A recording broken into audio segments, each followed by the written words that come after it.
What a gorgeous morning this morning. Okay, so here's a question for you. Are you a beginner gardener? If you are, would you like to know answers to questions that you might have arise before you actually start gardening? Or maybe you're a seasoned gardener and you wish you had known certain things prior to starting to garden. In this video, I asked all 11 of the other collaborators, give us 3 things that you learned this year in 2025 from the garden. So, also, their one must-have garden tool. So everyone, this is going to be a Christmas special. This is going to go a little longer than usual because I want to give everyone a chance to talk, share what they learned, share something that you might actually benefit from knowing prior to gardening, starting your first garden, or maybe it's your second season gardening. Either way, sit back, relax, grab your coffee. Here we go.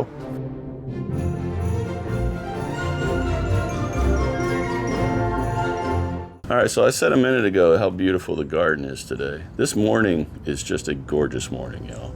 Now, how many of y'all right now are under snow, freezing conditions and all that? Well, down here in zone 9B, Spring, Texas, you can see what I'm dealing with. It's Christmas. I'm out here in a t-shirt and shorts, and we've got stuff planted. Look at all those radishes, Chinese cabbage, all those brassicas in the back. So enough of right here for now. I'll get to all my stuff here at the end of the video. But let's just jump straight into the video. Let's find out what's going on with Brian out in Southern California. Brian, brother, it's all you. Hey guys, it's Brian, San Diego, California, zone 10A, 9B. And my 3 lessons learned this year were, number 1, sometimes you have to start over. My vegetable garden has been overrun by weeds and nematodes I just can't get under control. And so starting a month ago, we started ripping the entire thing out, which meant I had no winter garden, which here we can have, but it's completely gone. So I have a few things in some containers, but that's it.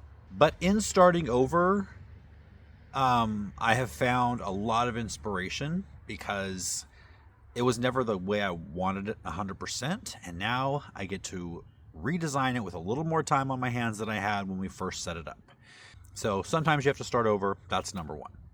Number 2, this year I put in an orchard last February, I guess, and I had originally planned a lot bigger space for the orchard, and then I was looking online and I found the brand of bare root fruit trees that I get from our local nursery. And I went to his YouTube channel and was watching some of his videos, and they were saying that you could plant 2 to 3 fruit trees in the same hole. So the second thing I learned this year was about spacing fruit trees. You know, most fruit trees get huge unless you keep them small. And when they get huge, they're hard to take care of, they're hard to protect from birds, they're hard to harvest. So if you keep them small, like 6 to 8 feet tall, you can plant them much closer together. So mine are actually planted 4 to 6 feet apart, and they did really well this last year. Some of them produced fruit already, and I'm really looking forward to see what they do this year. And the third thing I learned, and it's been a slow process of learning this, because I've had about 5 or 6 years of absolute failure, and that is I learned I cannot grow melons. I don't care what kind it is, I can't grow them. And I am not going to try this year. I've tried so many varieties, I've grown them in so many different ways, and I have yet to have one that tastes anywhere near decent.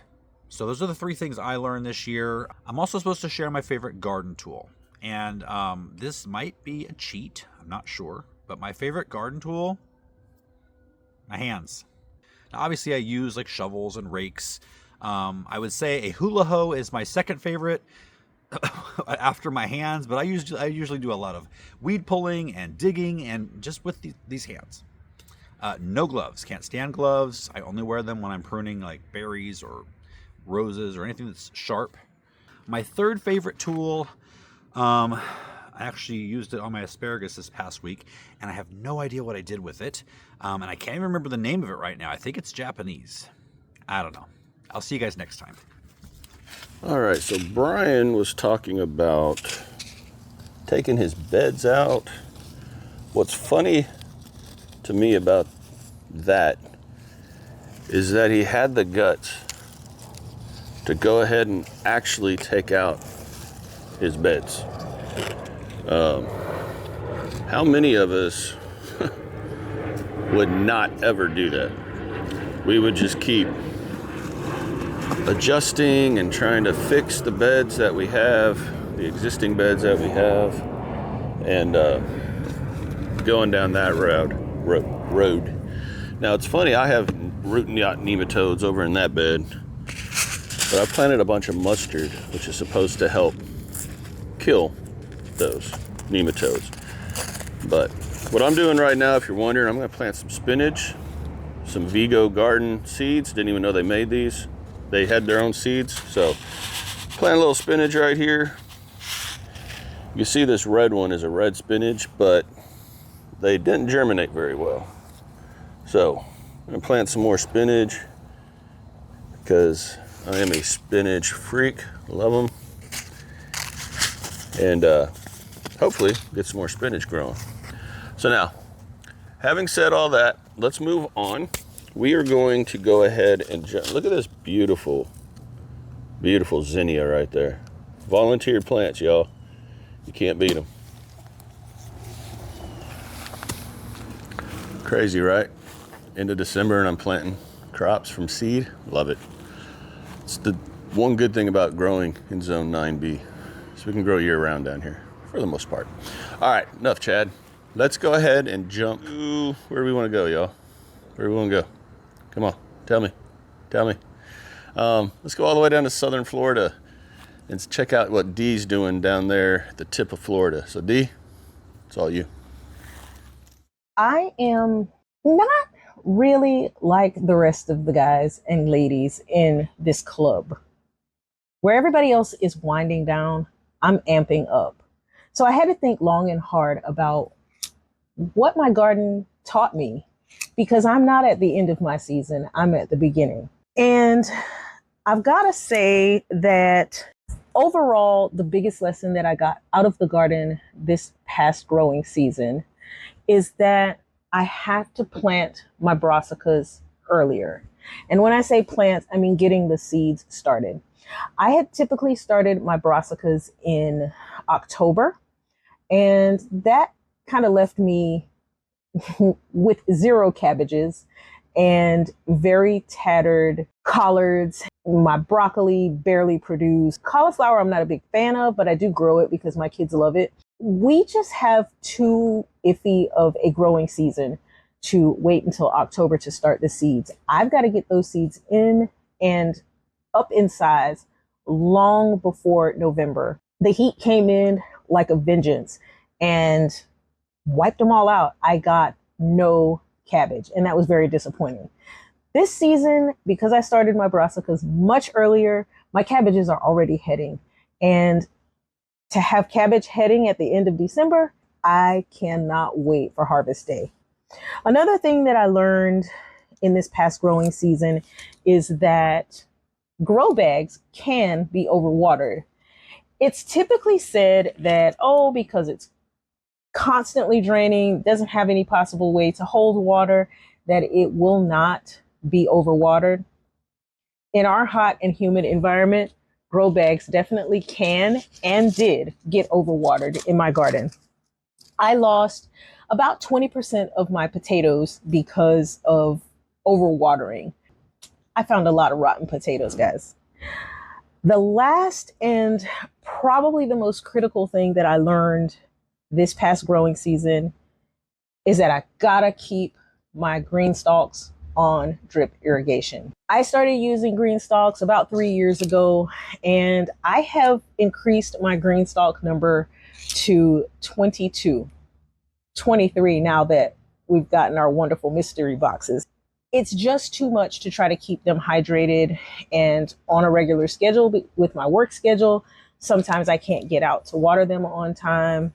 Sometimes it's hotter than normal, and they just have to have consistent water or things just aren't going to do well. The last thing that I want to share with you guys is that my must-have gardening tool is hands down my auger. It was a game changer. We have very rocky soil living in South Florida. We're sitting on a bunch of limestone. So just about everywhere that we dig, there's guaranteed to be rocks. My augers, I upgraded to power planters, and I also bought myself a new drill.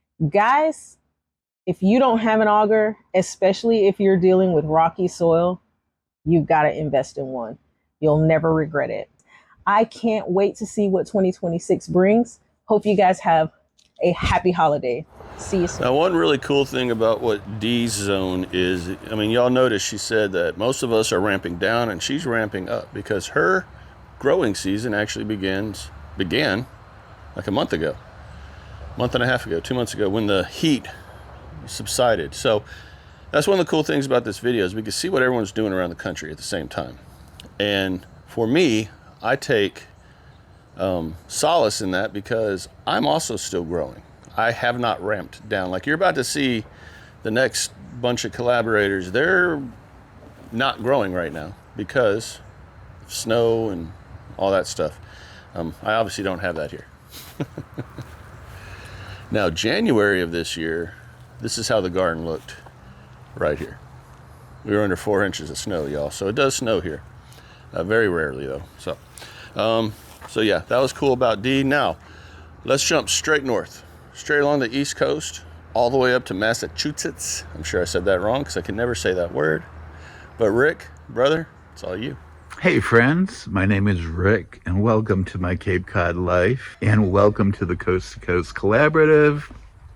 Welcome to New England, Zone 7A. We're getting a bit of snow today.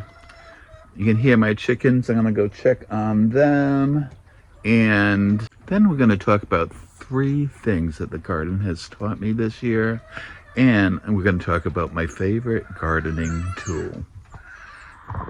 So that's my green stalk over there. And I like this tool. This is a bench and kneeler. When you're an older gardener like I am, this is very helpful.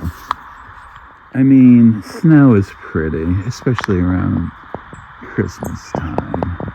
And it's actually called poor man's fertilizer because as it comes down the atmosphere, it's grabbing nitrogen, which will slowly melt into the garden soil. So that's good. So when it comes to my favorite tool, it is here, my seed box. This just serves as my sticker collection place. So let me open it up and show you. So this is actually for collecting photographs, but they hold seed packets really well. And they're color coded. Sometimes you can get all clear. And you can put labels over there. What I do instead is I have these stickers that I put all over. So these are like root things, beets and radishes. This is my tomatoes, melons and cucumbers, lettuce and greens, and on and on and on. I am a seed addict, and this helps me keep everything squared away. So we're back in. I have a nice warm mug of coffee. Let's talk about the 3 things the garden taught me. The first one is nature. You can also call it the grand scheme of things, the universe providing, or God's will. This is where the universe, God, the whole thing, nature, actually helps you out in the garden. Like, for example, I was trying to decide what I was going to plant behind some of my tomato plants in a raised bed. I didn't have to decide. Some volunteer ground cherries came up and like, oh, there you go. It's all set. Thank you, God. And I had a lot of volunteers, and I do every year. And actually in the same spot earlier in the season, in early spring, I had purple lady bok choy and some white rib pak choy that had self-seeded itself pop up, and they did better than the starts I did. Now, the next thing the garden taught me this year, it's okay. We're not perfect. In the spring, I had God, I had just came back from my time in Texas, actually. That's what it was. And I got back, work was hectic, obligations were hectic, and my seedlings suffered. Actually, some of them just went. And it's okay to go with plan B. So it's okay. If you mess up, something happens, you'll find another way. I bought some starts. Fellow gardeners in my area actually gave me some starts. And the garden went on. And finally, the garden every year teaches me about abundance. I don't have to grow a lot of food. It's pretty much for myself. My roommates are kind of picky. I love vegetables, so that's why I grow them. And it also is a reflection of my life, because my life, I'm not rich, but I have abundantly everything I really need. So the garden teaches me abundance. Now, I want to wish you all a Merry Christmas. And I'm going to send it back to Chad and the rest of the Coast to Coast collaborators. And have an awesome new year. See you next month. Well, Rick, brother, I thought I'd come inside and show you. I do the same thing. In fact, how many of y'all have one of these out there? You can't go wrong. You can't go wrong with these, right? He's got them super labeled. I don't. And as you can see, I have seeds everywhere. Now, one thing I did notice on his case was a sticker that looks awfully familiar to me. Yeah, looks pretty familiar. I'm the same way though with stickers. I like to have them all over the place. Guess I'm still a kid that way. One thing I want to touch on real quick that he mentioned was the abundance part of his lessons learned. How many of y'all does that hit home with? It definitely hits home with me. Everything that I grow out here, I don't actually, let me change that up. About probably 90-95% of what I grow, I give away. And I think that's a beautiful thing about gardening, is that we can bless others with what we grow, with our abundance. So Rick, you knocked that one out of the park. And man, did y'all see the snow? I mean, come on. A little jealous. Not really. Not gonna lie. I don't really want to deal with snow, but every now and then, I don't mind it. All right, everyone, so let's jump straight south. Go all the way down to Phoenix. Check out what Anquishia's got going on down there in the Phoenix area. Girl, it's all you. Talk about 3 things I've learned this year when it comes to gardening and growing food here at home. The first one would be, you can still grow here during the extreme heated months, which would normally be June, July, August, and maybe going into September. That's when it starts to cool down. You can still grow your food, you just won't get anything produced. That's what I learned this year. I had so many people that live in Arizona, you know, from YouTube to TikTok, saying I can't keep anything alive, I can't grow. You really can. All you need is shade, which is what I'm under right now. Without shade, I wouldn't be able to grow. My partner's family built this beautiful pergola, is what it's called. It's called a pergola. They built this for me here and had me painted, and without the shade, I wouldn't have been able to keep any of the plants alive. Second thing that I learned is adding extra layers of mulch, whatever type of mulch that you use for your garden. I like to use the Easy Straw mulch. And let me just grab a little bit to show you. You can use the straw, you can use, they have this other type of pine straw. It's like pine straw needles that you can use as mulch. You can use dried leaves. I wish I had dried leaves, but we don't really get that here in the low desert of Arizona. Not especially in the neighborhood that I'm in. But if I did, I would totally have lots of dried leaves to use as mulch, because that would eventually break down into organic matter. Extra layers of mulch really did help keep the soil cool, Because again, I'm in Arizona, low desert. Our temps reach up to about 119. I'm serious. They can get up to 119 during the summer. Dry heat.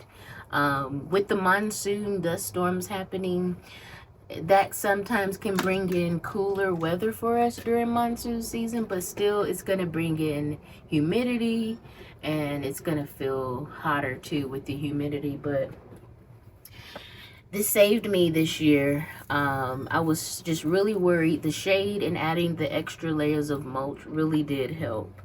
Another thing that I learned, soil friends, this year is to not over fertilize your crops. They will burn, they will wilt, and they will go home to glory. They will not make it. No matter what, if you over fertilize your crop, it's gonna burn up and it's not gonna make it. Even if you have it in shade, even if you water it, even if you try to add extra mulch, once you over fertilize, you can forget it. Start planting new seeds, because you just ruined your crop. That's what I did this year. Let's talk about this garden tool. This is gonna be my new favorite garden tool. What I absolutely love about it is the fact that you can wear it. We're gonna pull it out gently. And look at that. It is super big. I love the end, this piece right here. Be careful. These are really sharp. I should have on gloves, but I'll be careful. I love this part of it, this wood. Really nice. And it was only like $13.99. I got it on sale off Amazon. So this is the Hori Hori. It has measurements. Like, how deep do you need to go through the soil? What are we planting? And it's also like a knife at the same time, so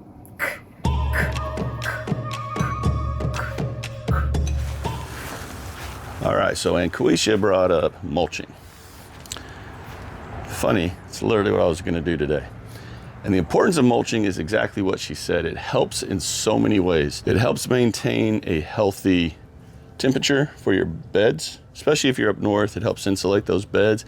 It also puts in a lot of nutrients back into the soil. It's another way of amending. And you just can't go wrong with a good layer of mulch. Now, down here, I like to use a mixture of hardwood mulch and other things. Nothing dyed. I don't like dyed products in my garden. But she mentioned straw bales, pine needles. There's so many ways that you can mulch leaves. Another great way. Doug, the Croc Gardener, likes to use comfrey, cut down the comfrey and just lay it down. Any way that you can mulch your beds, especially during the winter, to help insulate those cold weather crops, can't go wrong. So what I'm doing right now, as you see, is I am laying down a layer of mulch on my garlic. We do have some cold temps coming in the next couple weeks, or next week, I think, and I need to make sure I get these beds taken care of. You know what I mean? So, great points right there, and y'all, if y'all didn't laugh at the end of her clip, I don't know what's wrong with you.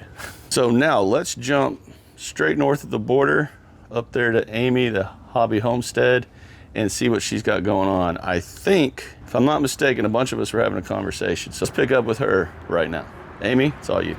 Okay, you wouldn't believe how all of us wanted to say Hori Hori knife when we were planning this video. And of course, I wanted to say Hori Hori knife. It is like the most valuable thing in the garden for me. But I can't say that because other people already took dibs on it. So my next most valuable garden tool that I need in my life are my Fiskars pruners. These are like the standard size that I use probably most often, from everything from like smaller fruit tree branches to tomato pruning. I use these Fiskar beauties right here, but the whole line of Fiskar pruners, from the tiniest to the largest, are among my must-have garden tools. And I'm not a brand ambassador. I don't get paid by Fiskars. I've just tried a lot of brands, and they are very well-made garden tools. Now, I don't think my garden actually taught me 3 distinct, clear lessons this year. I'm sure it did. It teaches me things all the time. But there is one clear lesson that I think I learned from my garden this year, and that is to not judge the season by the weather. We had a really cold start to our year this year. So a typical last frost date where I am is mid-May, usually around our Mother's Day weekend. And that didn't happen this year. We had frost in June. We had cold, cold weather into June. I didn't get my beans sown until mid-June. They didn't come up till late June. That is like Arctic gardening for me. We're used to being able to start at least a full month earlier than that. And so I sort of threw my hands up and thought, this year sucks. This is going to be the worst gardening year. I'm not going to be able to grow all the things I wanted to grow. We're already behind. Nothing's going to go well. And then it turned out that we had an epic fall. All of September and most of October were glorious weather, warm enough for warm weather crops to stay alive, but also not so hot that cool weather crops couldn't also get established for fall. And so our first frost date, technically the average, is the last week of September, but we didn't get frost until the very end of October.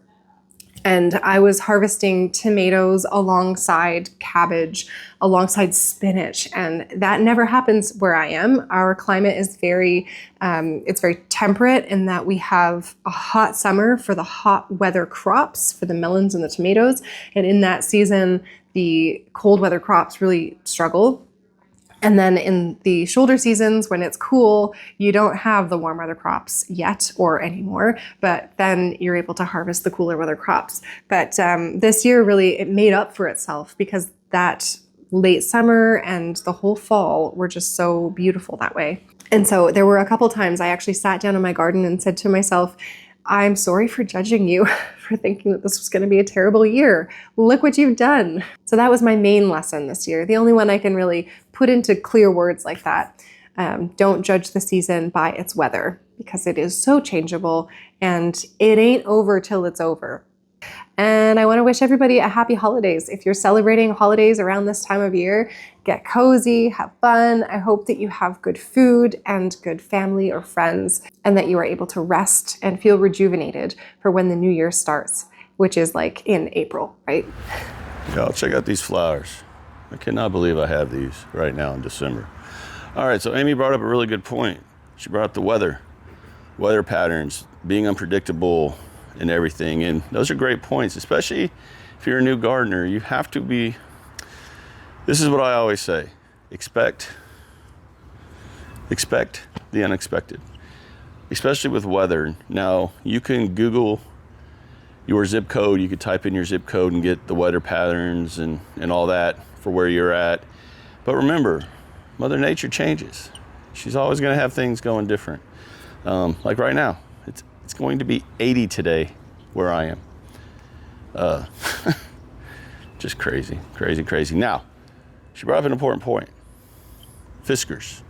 I used to have a bunch of those, and I actually like them. But I went ahead and fell into the trap and got me some Felcos. These things have been great. I like Fiskars, I like Felcos, but you know what's most important? What do you like? What do you feel most comfortable with? So for Amy, it's Fiskars. For me, it's honestly whatever's cheaper, and we roll with it. So great points, Amy. Anyone up there in the Canada area, up there north of the border, check out her channel. Y'all have someone you could be watching to learn about Canadian gardening, all that crazy cold gardening up there. So now let's jump back south down to our favorite duo down there in North Carolina, Project Help Desk, you two crazy cats. It's all you. What are some lessons that we've learned in 2025? That a garlic challenge can make two grown men act like little siblings. I don't think that's exactly what Chad had in mind. That's not what he meant? No. So what real lessons have you learned? Number one, light. Plants need light to survive. And when you're laying your garden out, you need to know where your sun's going to be. We laid our stuff out this way, which made sense for the space that we have. The problem is my sun tracks that way. So I have this long thing where all the light's shining down, and as soon as you get one plant taller than the other, they're drowning each other out. The second thing that I learned is water. You can have the perfect potting soil type mixture in your bed. One of the problems we've had down here is that the sprinkler heads weren't really set up correctly, and we were basically overwatering this section and it was making it swampy. What's the third thing? Every time I had our tomatoes fully out there, the heat was killing them. Once we moved them over here to get that afternoon shade, blew up like crazy, lasted through the entire season. You gotta have the exact right amount of heat to keep them going, but not too much. Because if you have the right amount of heat, Chad's tomato beat Brian in the hashtag Tomato Challenge 2025, but my tomato beat Chad's. You still ain't letting that one go. Nope. I'm like Big Will Dog with the garlic. I'm not letting it go. Basically, if you can mimic all three of those things, your light, your temperature, and the right moisture indoors. Ta-da! Now what does it say? 80.6. And the heater is off. And how hot is it inside the box? 85 degrees. Something that I've never thought I'd be able to do is I got tomatoes growing in December in North Carolina. We were 15 degrees the other night. I still had basically 90 degrees inside of my little box. You know what lesson I learned this year? Is that when you say a word wrong one time, the whole Coast to Coast crew will not let you live it down. Cold frame beans. There you go. You think in 2026 you're going to get a tractor? Not that it's only $244 a month on a 10-year plan with 0% interest for one with a backhoe and a bucket. I mean, not that I've looked at anything. So what is the favorite tool from 2025? Oh, that's easy. I'm on it right now. My old man's tool. So, yeah, of all the things that I have bought, the thing that has been the greatest has been this little thing right here. Whoop. You can't forget what I've learned this year is that when my husband says that there will be a greenhouse in the garden by December 31st, 2025, it's not going to happen.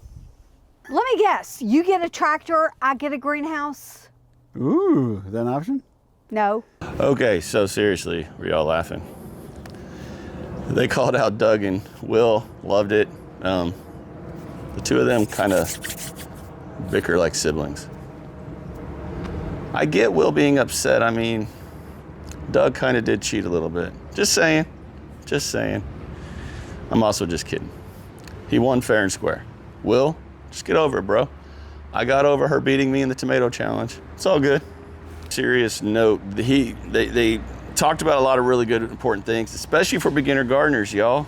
Sun pattern, never even heard of it. Didn't have a clue what that was until probably a year into me gardening, but it's very important. If this is your first year gardening, he made some points. When they had the tomatoes out in the full sun 24/7, basically, they didn't do well. Once he moved them into the shade and they got the morning sun, but the evening heat, the tomatoes took off. That's because he learned his sun pattern. You, as a beginner gardener, should know what your sun pattern is. And here's the thing, if you go out today and you track your sun pattern across your yard, remember, it's going to change by spring because the sun and the earth's, different. Your sun will be different in spring, summer, fall than it is literally today. So make sure you know what your sun pattern is and plant accordingly.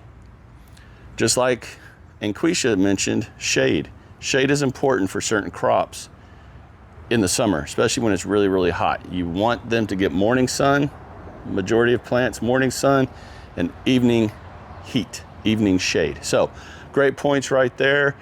He mentioned something that I definitely have because of him, and that is my old man's stool.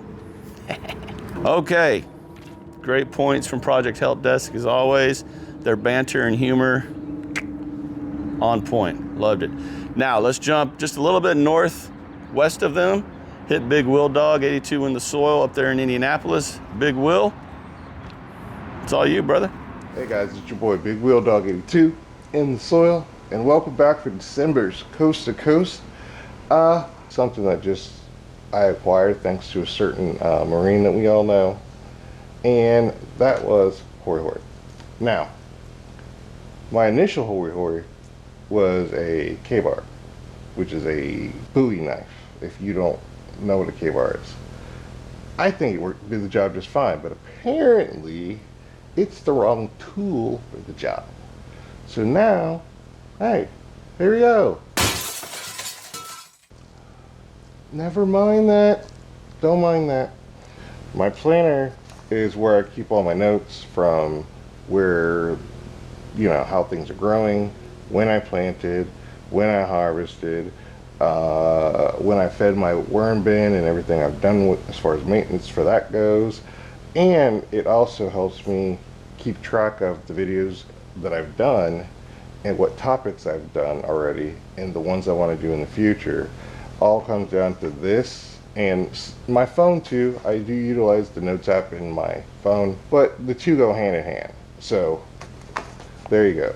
Number one thing that I've learned: rabbits still suck.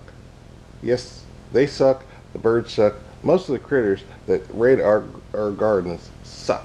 And basically all that means is we're going to lose some of our crops no matter what we do to a pest of one sort or another. So don't be too hard on yourself, or don't be too bummed when you don't get to reap all of what was sown, because it's going to happen, whether they come from the ground, the air, or wherever else. It's going to happen. Second thing I learned is that no matter how well you grow and how well you do things, you can always do it better or more efficiently. Which, in other words, just because you add 1,000,001 things to your raised bed doesn't mean you need to. There are a multitude of ways to do it. And 9 times out of 10, I'm going to pick the hardest method first. It's just me. So no matter what I do, I can always grow and learn how to do things that are easier for me practically and physically. And the third thing, people are generous. If you've got good people around you, if you surround yourself with like-minded individuals with a common goal or a common purpose, they can come in as a monumental help and a benefit and encouragement. Every last one of the people here on this group that we have for the Coast to Coast, even our new people, Anquishia and Amy, which Amy, you're the newest one, but I've been binge watching your videos since last month when you came into it, and I've even getting benefits there. So yes, it's the people that are around you who typically will offer you not only the best benefit, but the most advice. With that, I'm going to send it right back to Chad and everybody else. Big Wheel Dog 82 in the soil. I'll see you guys next month. All right, Big Will made a really good point as I'm in here checking out what's left of the loofahs. Great point on the journaling, or he called it his planner. I call it journaling, same thing, different words for it. It's important.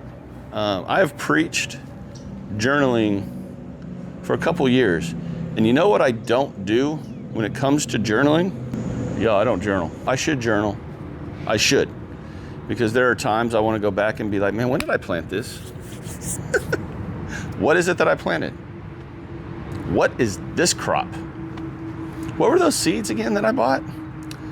I know. So here's my point to what Big Will Dog said.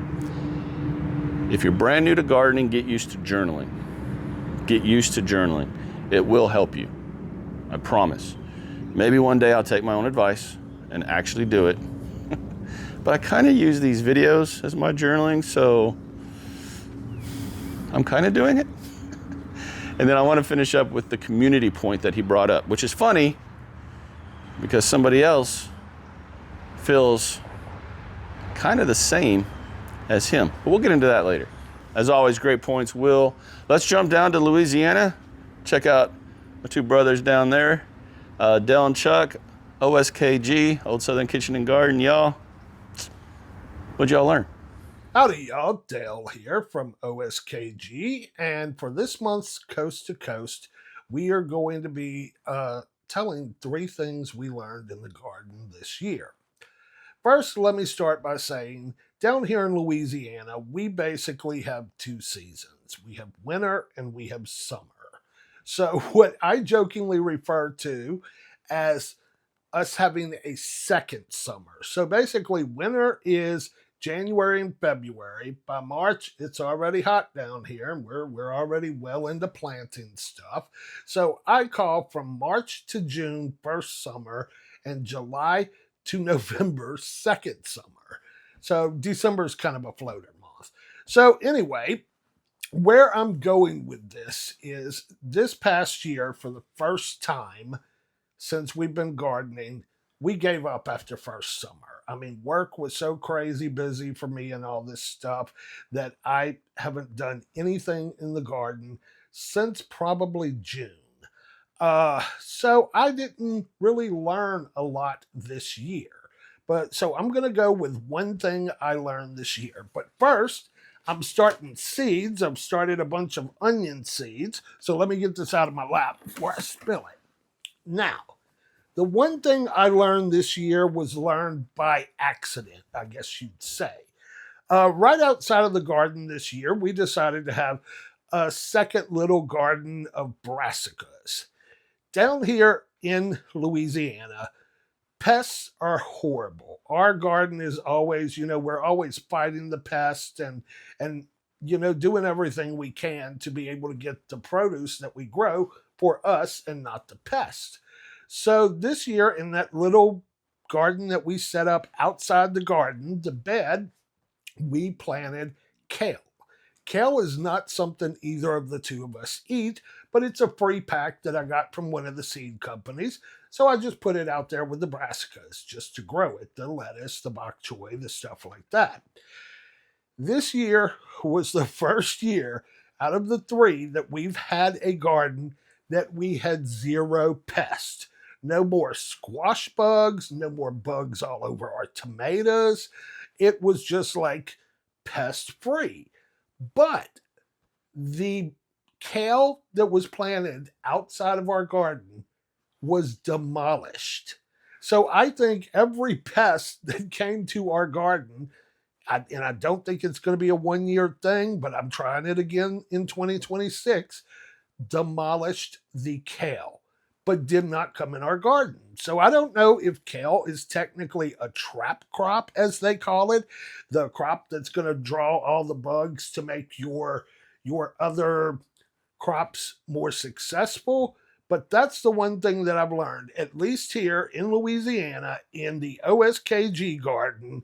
If you plant kale, all your bugs will go and eat the kale and leave your garden alone. So if you've never tried doing kale, even if you don't like kale like us, plant some kale this upcoming season and see if, like us, you get a bug-free, pest-free garden, but all the kale gets completely, down to the roots. They ate the bugs here.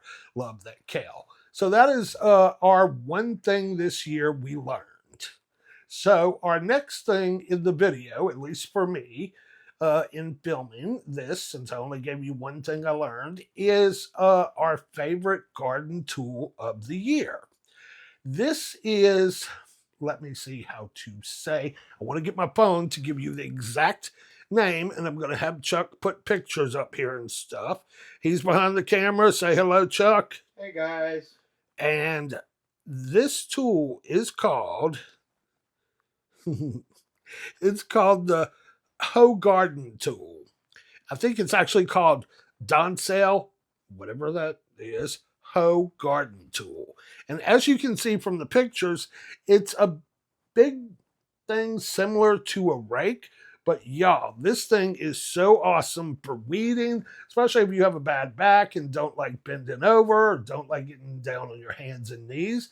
This thing just, you pull it across the ground and it removes weeds. What I loved about this thing is you can get close up to your plant and get all the weeds without destroying your plant or disrupting your plant.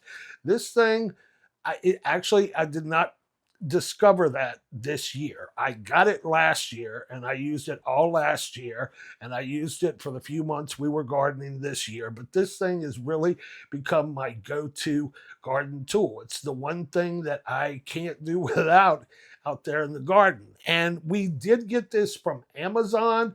I'll try to get Chuck to put a link here, or since this is not our video, I don't know how I'd be able to link it down, but we are going to have our year-end video coming up soon, and I'll probably mention this and put the link under that, so look for that coming up soon. And yeah, that's my one thing I learned this year, and the one tool I just can't do without. So I hope y'all have a wonderful holidays, a Merry Christmas, which, if this is being posted when I think, is today. So Merry Christmas, y'all, and a wonderful New Year. And feel free to swing by OSKG anytime, and we'll talk at you later. Okay, so as always, Dell and Chuck were on point. Oh man, y'all, I almost just got stung. Okay, because I'm getting a snack. All right, let's see. Put my hand right next to that bug. Now, if y'all don't know what that is, that's an assassin bug. They will sting you. Getting a little off point real quick for a learning lesson. If you're a beginner gardener and you see one of those, do not kill them. They are beneficial, but give them their space. I could have just got stung. Just trying to get a snack, y'all. I mean, Chuck is a chef, got a little hungry. And is there a better snack in the garden than fresh peas? The answer to that is no. So they brought up weather. They're about, I think about 2 hours, 2.5 hours east of where I am. We're in the same zone. I have to attest with Dale there. The weather is legit. We don't have a winter, as you can see. Their weather patterns are exactly like mine. So he's on point with the heat and everything and the different summers. And he makes a good point, a really good point. Life can get in the way of gardening. It is what it is. It's part of just this journey that we're on. It's finding time to get in the garden. And sometimes life gets too busy. I get it. I fully understand that. But he also made another fantastic point. And that was accidents happen in the garden that are actually very beneficial. He mentioned trap crops. Trap crops. If y'all don't know what those are, he basically hit on it. It's a crop that you're going to plant somewhere away from other crops that you want the focus of pests to go toward. A great trap crop that many people use are blue Hubbard squash. They put off a very strong smell of squash, which will attract the squash vine borer moth. It'll attract squash bugs. And you want to have them within about 25 to 50 feet of your other crops. That way, the big smell that will attract the pests go to those trap crops, and they stay away from your good squashes, your good plants, whatever you're planting. So trap crops, great point, great point. And he mentioned it was an accident. They just planted some kale, and guess what? They found a new trap crop. And I have to agree with him. I've planted kale twice, and both times they're just always covered in white flies, and I don't plant them anymore. Plus, kale's not my favorite. Who else is like that? Why don't we jump basically north of where they're at, up to southern Illinois, check out what Croc Gardener's doing. Doug, brother, you got it. Who here hasn't struggled because of the rising coffee prices lately? I tell you what, if there's one thing that my garden taught me this year, it was a happy mistake. Hey everybody, Doug the Croc Gardener here. Hey, I had in the garden this year, planted, well, a couple years ago I planted some mint. Been trying to get rid of it, cannot get rid of this stuff. But I tell you what, when life gives you mint, you make some tea. This year I learned that I could use different herbs and spices from my garden to replace my coffee, slice out my budget. I tell you what, it's been phenomenal for me to have that ability to do that. As a matter of fact, I am learning a whole new spectrum of taste and flavor in the morning. Number 2 on the list has to be, don't make the same mistake I did last year. I tell you what, I brought some peppers in to overwinter last year, and I did not do anything with sterilizing the soil or cleaning off the roots and planting them in new soil. And my seedlings suffered all winter, all spring long. I had problems down in my grow room. I tell you, I had ants, I had aphids, fungus gnats, you name them all. I had them all down there, and they obliterated a lot of my crops, especially my peppers. I had a poor pepper season this year just because I didn't have enough stuff to get started on time. This year, I am going to make a difference here. This year, things are going to change. We're not bringing in any outside soil from outside to inside and putting it down in the basement. This year we are starting fresh. We are going to have a good growing season. The third thing out there that I learned from the garden this summer has to be that I can extend my garden season. If you look back behind me, I'm out here hanging in with the hoopies, not the hippies. Sorry, Angela, but I'm hanging out here with the hoopies. I got a couple hoop houses out here. I am still growing in December in Illinois. We are extending our season by quite a bit on the backside, and then we can also start a little bit earlier with these hoop houses. This was a cheap investment, maybe about 25-30 bucks I put into these hoop houses, and it is something that just keeps me going, keeps me moving, keeps everything going for me, keeps my mind going, keeps me active, keeps my body going. So it has definitely been a good learning experience for me. Finally, we're supposed to tell you about the one tool that makes a difference in the garden. I wonder what that could be. Oh wait, I'm sitting on it. Now, this guy has been a awesome tool for me. It doesn't look like much now, but it used to be padded and it used to be nice and comfy. I'm hoping that Santa will bring me a new one. But it's nothing but a simple lid for a bucket. That's all you need, folks. You got a 5-gallon bucket. I'm sure you got plenty of these laying around. Simple lid, a place to sit, a place to sit and bend over in your beds, a place to store things. If you look in here, I got bags in here. I got twine in there. I got gloves in there. Nice place just to sit and watch the hummingbirds. By far away, this bucket seat has to be the most used thing that I have in the garden. I use it quite a bit. I mean, every time I'm out here, I'm using it. I want to wish everybody out there a Merry and Happy Christmas. Happy New Year as well. I hope everybody gets what they want from Santa. And most importantly, I hope they spend time with their families. Cheers, guys, and God bless. As always, did y'all see the background that he had? He got fields all around him. Looks so beautiful, and I got nothing but houses and roof lines. I'm always jealous of everybody else. Not really. I am to a point. Just kidding. Am I? I don't know. Kind of rambling. It's all good. Doug hit some great points. Let me hit them real fast. Hoop houses. Yo, hoop houses are great. He mentioned his brassicas that he planted the seeds in July. Well, now we're full, 6 months later, 5 months later, and I would venture to guess in his hoop houses are brassicas.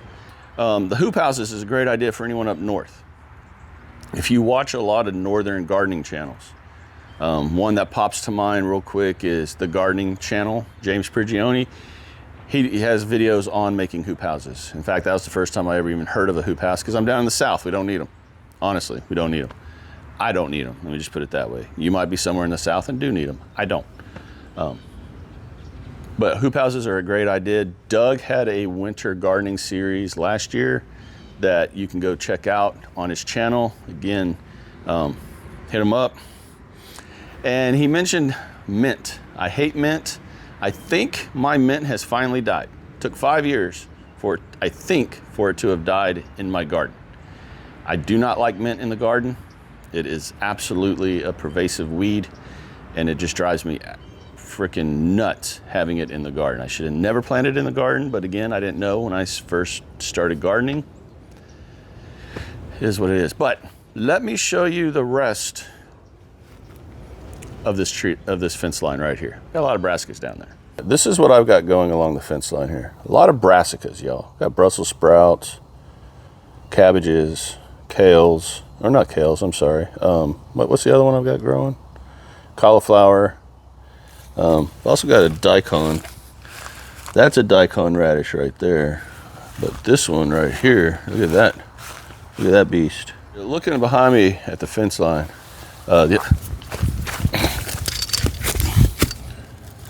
We'll be right back. Well, that absolutely sucked. Oh.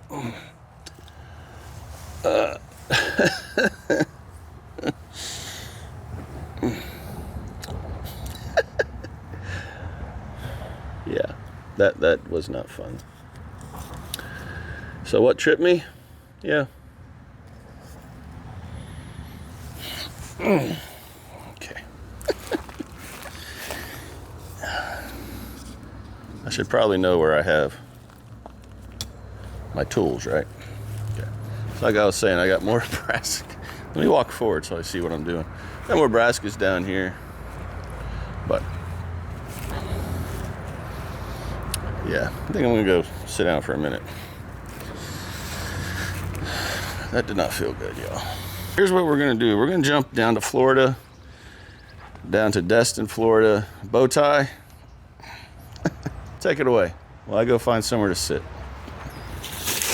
Well, hey friend, Bowtie David here in the Florida Panhandle. I'm in the middle of what turned out to be the great turmeric harvest of 2025. This right here started as one plant a few years ago. And this year, well, let's just say the garden had plans.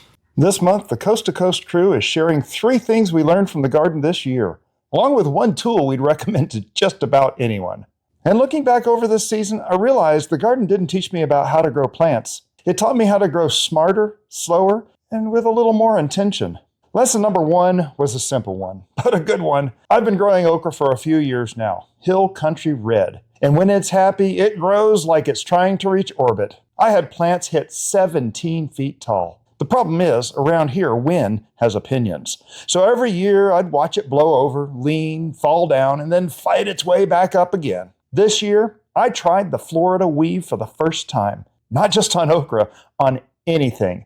And I tell you what, it worked. Even now, fully harvested, completely done for the season, these okra plants are still standing straight up. The lesson for me wasn't about okra, it was about support. Sometimes plants don't need to grow differently. Sometimes they just need better structure around them. That one's going at the front of the list. Lesson number 2 showed up everywhere this year. I've always saved seeds. That's nothing new for me. But this year, I went deeper into propagation, cuttings, and letting the garden multiply itself. A lot of what's growing here didn't come from a store. Some came from friends, some were free plants, some I'm pretty sure were planted by the birds. That beautyberry over there, I didn't plant it. I just paid attention. And next year, I want to cultivate it enough to try making jam. This year taught me that diversity builds resilience and multiplication builds momentum. When you stop treating plants as one-offs, the whole garden changes. And sharing plants might be one of the best parts of growing them. Now, if I had to pick one tool that's made the biggest difference in 2025, is this right here. This is a garden kneeler bench. And for me, the magic isn't getting down. It's getting back up.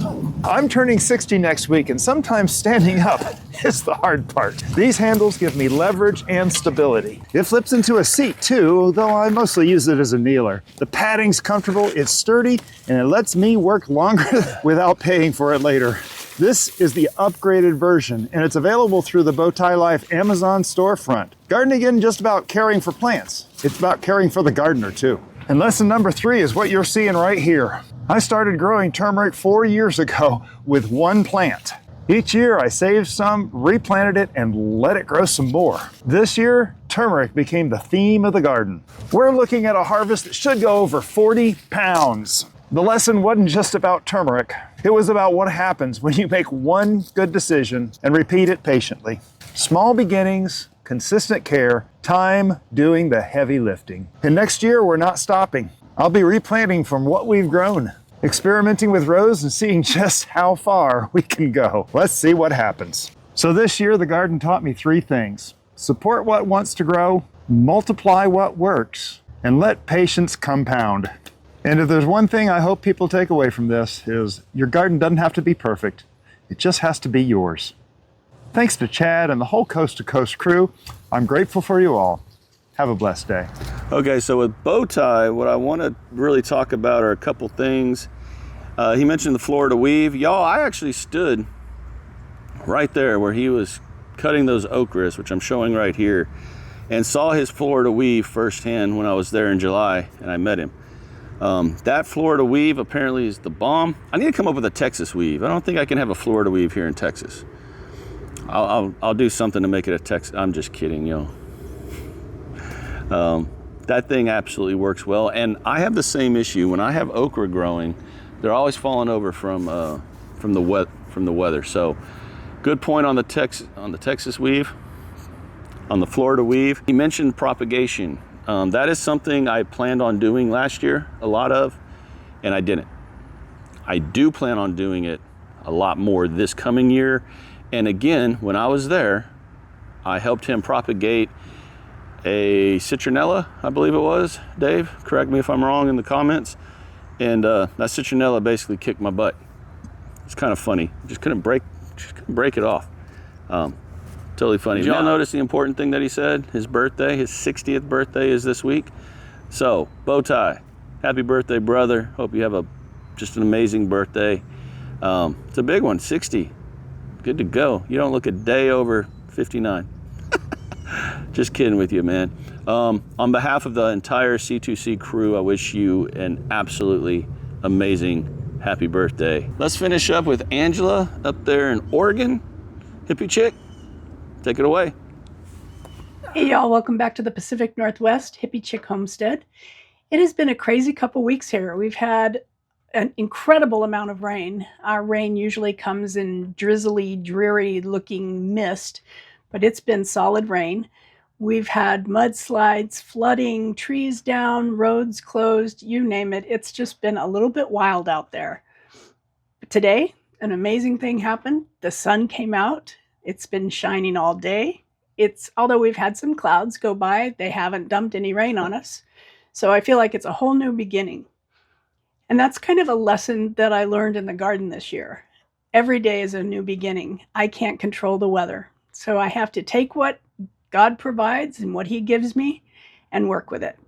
I've learned adaptability. I've learned to be a little bit patient and recognize that even if it's raining today, it may not be tomorrow. If you're in the Pacific Northwest, even if it's raining right now, it may not be in 10 minutes. So adaptability. Learn to adapt to whatever your climate is and what your garden needs accordingly. The other lesson I learned was patience. I need to relearn that, obviously. I need to relearn it every spring because I put my seedlings out too soon and they get stunted.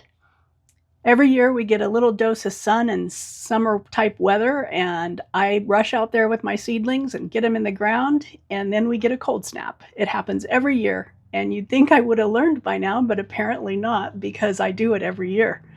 So I'm trying to learn to be a little bit more patient.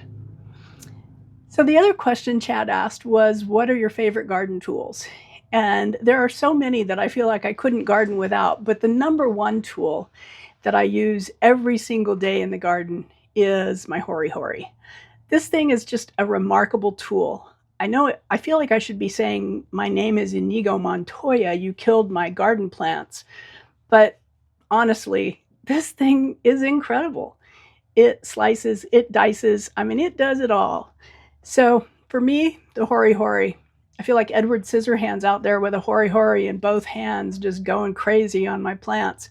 But if you don't have a Hori Hori, get one. You won't regret it. So that's what's happening here in the Pacific Northwest at the Hippie Chick Homestead. I hope you're all having a great holiday season, staying safe. I hope you're surrounded by friends and family and people you love, and you're enjoying all of the warmth and goodness that your heart can hold.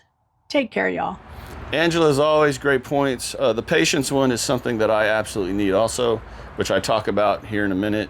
So I'm kind of piggybacking off of you. Patience is incredibly important, y'all.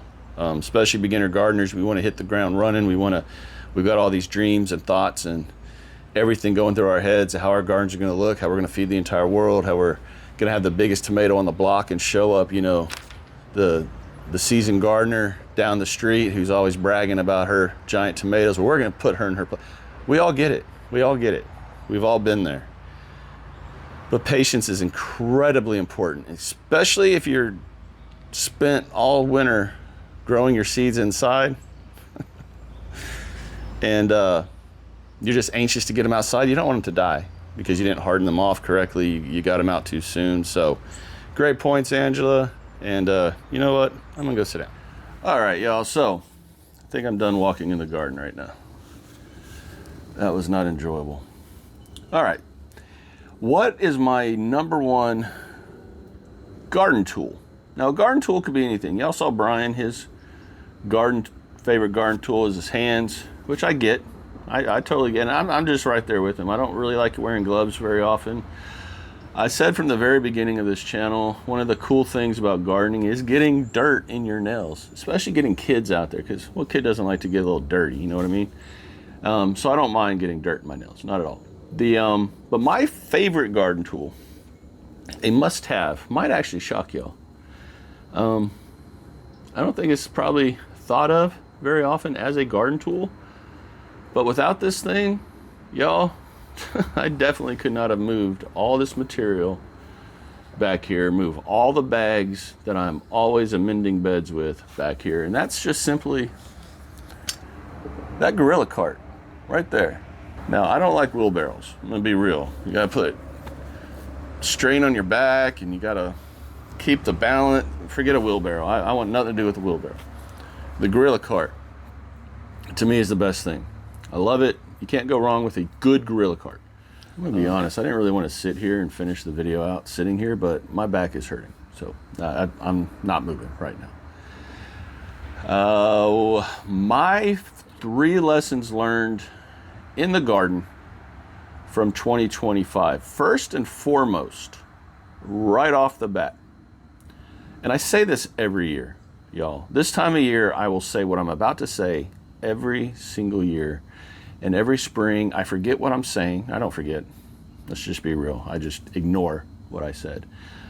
But that is, I am not growing squash in the spring in this backyard because I get so inundated with the squash vine borers. Slammed. Now, there is one squash or a zucchini plant that I will grow.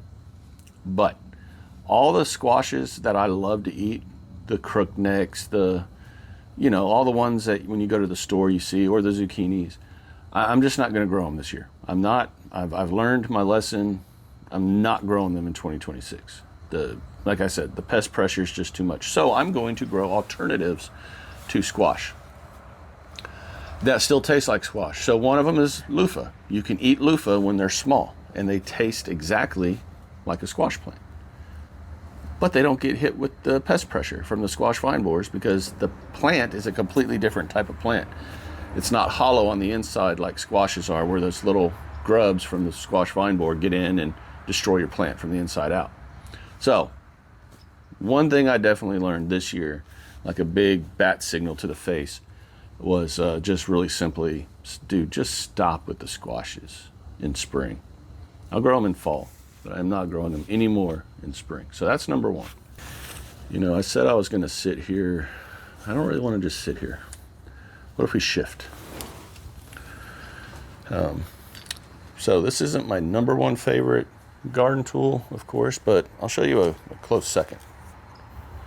That's that kneeler. And I don't care if I just aged myself. Y'all saw I fell and I can barely walk, so obviously I'm old. All right, my second lesson learned from the garden. To be real with y'all, it's just to slow down, y'all. I tend in spring to really want to get everything going super fast. I say this that y'all need to plan your garden, especially if you're a beginner gardener. You should plan what you're doing. I don't follow my own advice sometimes. I just get out here and I just want to go and get everything planted and be the first one to post this, that, or the other. Y'all, I'm slowing down this year. I made a conscience. I made a very difficult decision, I guess, and that is I need to slow down a bit. Now, I'm still going to have a lot of stuff out here. I'm going to get stuff planted and take you all along for the ride, but I have to slow down in the garden for myself. Smell the roses, so to speak. So those two things were very good lessons. And then the third one is how important community is. Now, I know we all just watched this video.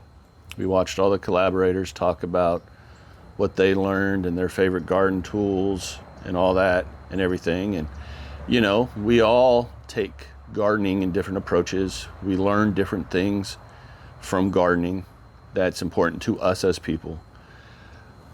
But I think community is so important. We are, by nature, humans, a social creature.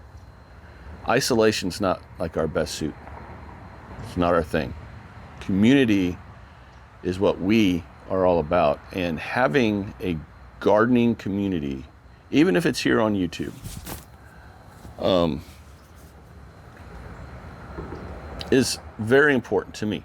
I've learned that I can rely on my community of gardeners. That's you. If you're watching this video, I'm talking to you also, not just the collaborators here that were on this, that are on the coast to coast. If you have questions on something, you should be able to go to a place and get those answers. That is what I truly feel that we are building here on my channel and all the other channels here. And there's a lot of other channels that aren't even part of the coast to coast crew that I talk to, and I consider them part of the community also. And that's across Facebook, Instagram, TikTok, and of course YouTube. I found that throughout this year, I've been able to rely and reach out and talk to and learn from my community. And I highly encourage you, if you're watching this video right now, and if you are a beginner gardener, in other words, 2026 is going to be your first or second year gardening, find a community of like-minded gardeners that will help you in your journey. And what you should be finding is a channel that will uplift you, encourage you, support you, you know, all those important things, because as we all know, or if this is your first year gardening, you're going to learn there's ups and downs with gardening. And it's great to have a community that you can fall back on for reassurance, for strength, for encouragement. So those are my three things that I learned from my garden in 2025. Now, of course, this is airing on Christmas. So I would be remiss if I did not wish everyone a Merry Christmas, Happy Holidays. Hope you're spending this day with family, friends. For those of you that have family members that aren't home, and for those of you that don't have any family members that aren't home, think about those that don't have family members that are home. Hope that all made sense. Made sense up here. Think about them. Think about those families. Say a quick prayer or a word of thanks to those families who are dealing with their loved ones not being home. Okay, I'm out here again looking for that. Okay. All right, I did put it out of the way and it's safe. Everyone take care. May God continue to bless each and every one of you, definitely on this holiday season. And the entire Coast to Coast crew has a final message for everybody. Merry Christmas.